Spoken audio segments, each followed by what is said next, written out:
This channel does not promote any violence, harmful, or illegal activities. All content provided by this channel is meant for an educational and information purpose only.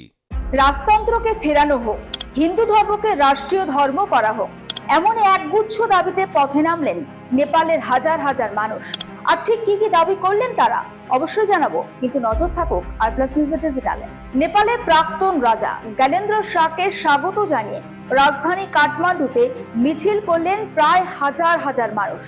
রবিবার কাঠমান্ডু ত্রিভুবন আন্তর্জাতিক বিমানবন্দরে প্রাক্তন রাজাকে স্বাগত জানাতে হাজার হাজার মানুষ সেখানে ভিড় জমিয়েছিলেন। আর সেখানেই তারা দেশে একেবারে সদ্য বিলুপ্ত রাজতন্ত্রকে চালু করার দাবিতে স্লোগান দেন। শুধুমাত্র তাই নয়, রাষ্ট্রীয় ধর্ম হিসাবে হিন্দু ধর্মকে ঘোষণার দাবিও জানান। রবিবার নেপালের প্রাক্তন রাজা জ্ঞানেন্দ্র শাহকে স্বাগত জানাতে ত্রিভুবন আন্তর্জাতিক বিমানবন্দরে প্রায় 10,000 মানুষ হাজির হয়েছিলেন। বিমানবন্দরের প্রধান প্রবেশ পথ আটকে দিয়ে তাকে স্বাগত জানান প্রাক্তন রাজার সমর্থকরা। নেপালের পশ্চিমাঞ্চলে সফর শেষে রাজধানীতে ফিরে আসতেই জ্ঞানেন্দ্র শাহকে ঘিরে ধরেন সমর্থকরা। বিমানবন্দরের মধ্যেই সমর্থকরা স্লোগান দেন, রাজার জন্য রাজপ্রাসাদ খালি করুন, রাজা ফিরে আসুন, দেশকে বাঁচান, আমাদের প্রিয় রাজা দীর্ঘজীবী হন, আমরা রাজতন্ত্র চাই। এমন স্লোগানও উঠে আসে সমর্থকদের মধ্যে।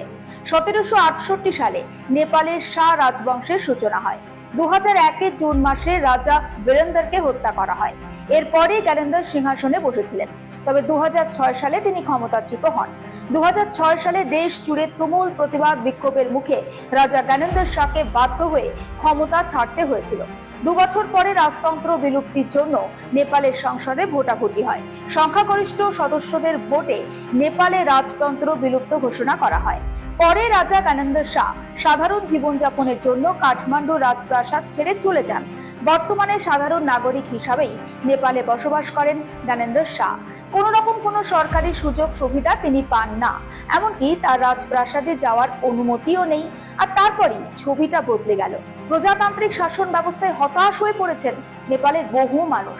তাদের অভিযোগ, দেশে রাজনৈতিক স্থিতিশীলতা, অর্থনৈতিক সংকট ও ব্যাপক দুর্নীতি নিয়ন্ত্রণে আনতে ব্যর্থ হয়েছে প্রজাতন্ত্র। 2008 সালে নেপালে রাজতন্ত্রের বিলুপ্তি ঘোষণার পর থেকে অন্তত 13টি সরকার ক্ষমতায় এসেছে, কিন্তু সেই প্রজাতন্ত্রে মোটেও খুশি নন নেপালের বাসিন্দারা।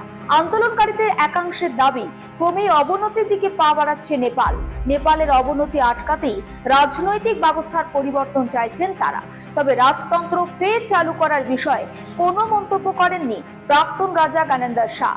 তার সমর্থনে এই বিপুল সংখ্যক মানুষ রাস্তায় নামায় নতুন করে আশঙ্কা তৈরি হয়েছে নেপালে। বাংলাদেশের মতো রাজনৈতিক সংকট তৈরি হবে না তো নেপালে? প্রজাতন্ত্রই কায়েম থাকবে, নাকি সেখানে আন্দোলনের ঝাঁজ বাড়লে আবারও রাজতন্ত্র ফিরবে প্রতিবেশী দেশে? একাধিক প্রশ্ন, আর যার উত্তর খুঁজছে সময়। এমনই অন্যান্য খবরের জন্য আপনার নজর থাকুক আর প্লাস নিউজ ডিজিটালে।